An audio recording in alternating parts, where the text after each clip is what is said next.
You want to see how we rigged some super sketchy lines in Mexico? Check out this episode of How Not to Highline.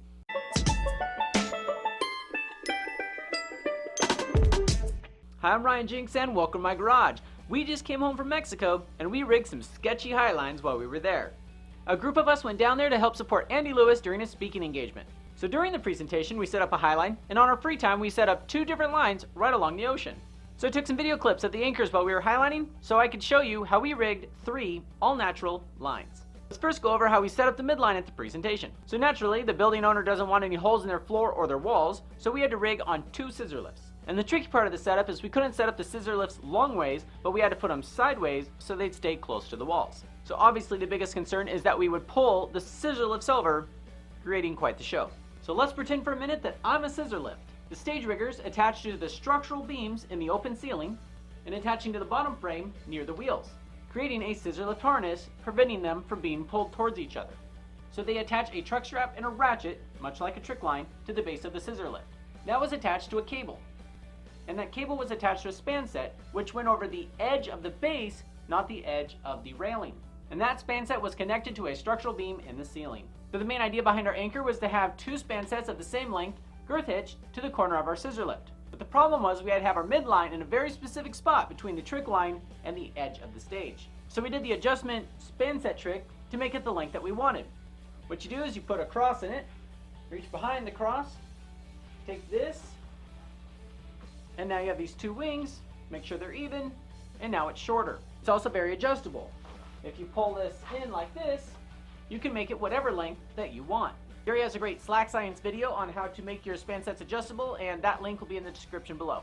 So we were able to adjust our master point over about a foot, which made all the difference. But by putting this way, it does put the majority of the force on this side of the scissor lift, which is not ideal. And please ignore this. It had nothing to do with the way we rigged. That's not how you rig. I just didn't have a 6-foot span set to play with right here. Anyways, you can see here that we used a span set girth hitched around the corner of the scissor lift, and on our other span set you can see how we adjusted it. Now the main line was put into a web lock like normal, and the backup line was put in with a double frost knot. We're not even quite sure why we had a backup line, because it was too low to matter, and Andy wasn't even tying into it. And of course I told them I had to test it out to make sure it wouldn't adjust, but honestly I just wanted to walk on it. So after working, we went back to our hotel, which happened to be the only hotel in all of Cabo that is built on a cliff where we could rig a highline. Welcome, or bienvenido a Mexico. Is that how you say it?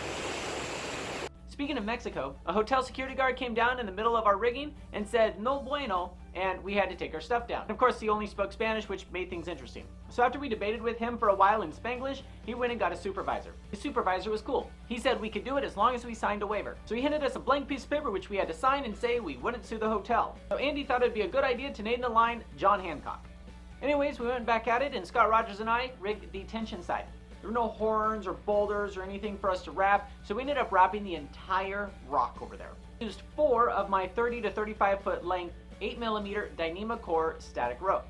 After we lassoed the entire top of the rock, we made sure we velcroed the shit out of it.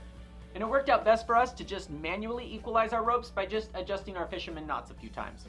And in order to get our master point exactly where we wanted it, we just tied some figure 8s. And then we had a 4 independent strand master point, which we put on our 2 web locks, and then we padded the first few feet of our highline, which had the most abrasion risk.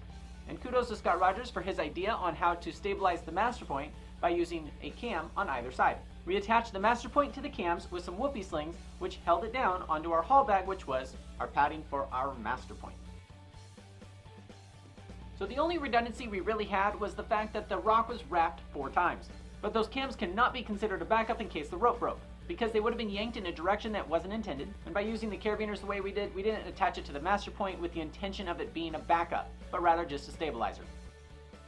Now let's go over the side Andy did, the static side. So Andy found some good quality rock and built a cam cluster. He took our 50-meter static rope and equalized all 5 cams and made a master point. He extended that master point by using the second half of the 50-meter. We didn't have any shackles with us, so he ended up using 2 opposing aluminum carabiners. He also built a second cam cluster and extended that with some 30-foot static ropes he had. And then he used the tail of the master point to tie a bullet around a horn. So he more or less had 3 independent anchors that all came into 1 master point. Now a problem with a master point like this is it's hard to know which way it'll be orientated after the line is tensioned. So it kind of looks like a mess, but it's just fine. Now it would have been nice to have 2 more shackles and a hell of a lot more padding, but for what Andy had, he did pretty good. Now let me show you how not to highline. I don't recommend, when you're drunk and it's dark, to go highlining. You can fall scrambling up the rock to your highline, or not tie in properly, or even worse, forget to tighten your hat. No! No, baby! No! The slack life hat! That's the best one! Even with a loss like that, we still had the courage to go rig another highline. So then we transitioned to the Somar Hotel, which just happened to be the only other hotel that was within 1,000 feet of another highline spot. But the problem was, the rock quality had no quality, and it was breaking off in our hands. And the other problem is anything that was big enough to wrap ended up being hollow underneath. So further down we found some rock that was más or menos, and we threw in some cams. And we equalized those with a static rope and tied a figure 8 to prevent shock loading. And we also found another half-assed rock to wrap to give us a third independent point. So we took the lower wrapped rock and manually equalized it with a cam anchor through a series of knots and adding beaners and other things that really aren't ideal. So we extended that anchor with a span set to our main wrapped rock. And those 3 independent anchors all came together to make a master point. It wasn't perfectly equalized, but its redundancy was super good enough.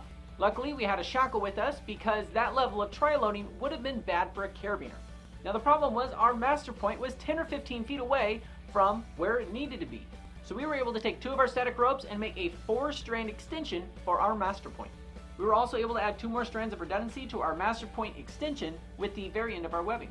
Now the sketchiest part was our master point was on a sloping edge, and the only thing holding it up was this thin, hollow flake. In order to keep most of the pressure off the flake, we put 2 whoopee slings around a horn to compensate for the lack of padding and attached it to the master point. And this master point also got twisted when we tightened it, so our line wasn't perfectly flat. With the bad rock quality, the lack of padding, and the high chance the master point would slide down the hill, we agreed that it was a no-whip line.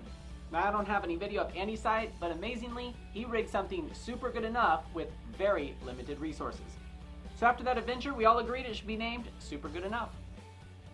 And just as a disclaimer, you really shouldn't be highlining on anchors you can't whip on. And another disclaimer, apparently that rock formation is on the National Preserve. We knew the arch was off limits, but we didn't know that was. So after a military helicopter did a flyby, and no one came to say anything, we thought it was fine. And until later that day after we de-rigged and were chilling in our hotel room, the hotel manager came and knocked on our door. And he said the police came to arrest us, but he wouldn't give him our room number and said he took care of it. So if you're in Cabo San Lucas, make sure you don't have the audacity of putting a rope horizontal. Rigging on super good enough natural anchors can be dangerous. Therefore, you shouldn't highline.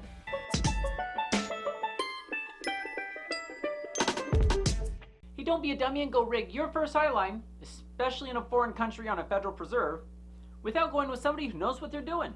But until then, check out these other videos and don't forget to subscribe.